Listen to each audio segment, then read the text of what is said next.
mawala. Maging sa mga desisyon. Please, wag kang lumundag doon sa ano. Tandaan po niyo sa I address this sa mga associate o sa mga assistant pastor.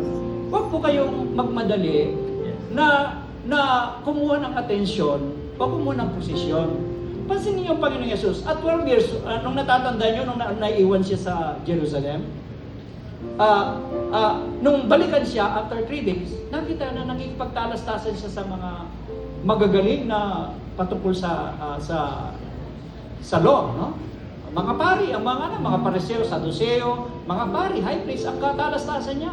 So ibig sabihin, at 12 years old, pwede na siya mag-ministry. Tama mo ba? Yes. Pero ilang taon ng Panginoon nung mag-ministry siya? 30. He waited for 18 years. He waited for the Father to commend him. Na sinabi, this is my son, in whom I am well pleased. Hintayin mo ang pastor mo dahil siyang nakakaalam kung pwede ka na at kaya mo na. Amen? Maghintay ka sa desisyon ng pastor mo. Huwag mong hatiin. 30 na lang kayo, hinati mo pa. Pwede pa na, pasok pa naman sa G12, sabi niya. Hindi prinsipyo ng Diyos yun. Prinsipyo ng kalaban yun. Kaya, I challenge it and everyone. Na kung saan nasain natin. Magkaisa po tayo dito. That there must be order inside the house of the Lord. No? Oh, hallelujah, praise the Lord tayo. Tapos nagkakasakitan tayo ng loob. May sakit tayo ng loob sa kapwa. Hindi ba't sinabi ng Panginoon, kapag merong taong may against sa'yo, hindi naman ikaw may against, may taong may against sa'yo, at magdadala ka ng handog mo, bitawan mo muna yan. Magipag-ayos ka muna sa Kanya. Gusto ng Lord, mag-worship ka, wala sagapan. Wati pasawa mong nakaway mo bago ako mag-worship. Sabi mo, Lord, di ko siya mapapatawaran dyan.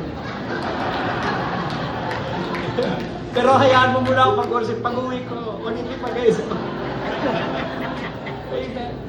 Kailangan po natin ng kaayusan. At kung maayos tayo sa loob ng iglesia, ay may susunod yan sa sambahan. Hindi pwede na tayo maayos sa maayos sa sambahan, hindi tayo maayos sa church. Kailangan maayos tayo sa sambahan, maayos tayo sa church, maayos sa ano. At alam nyo, magiging maayos din tayo sa kapatiran natin. Magrespetuhan tayo. Parang hindi ka magkararamaganda, pero siya, pag-i-speak siya, respeto natin sila. Basta importante, si Jesus ang kailang tagapagligtas. Kung joy to the world kayo, at silent night sila when it comes to worship, let us respect them.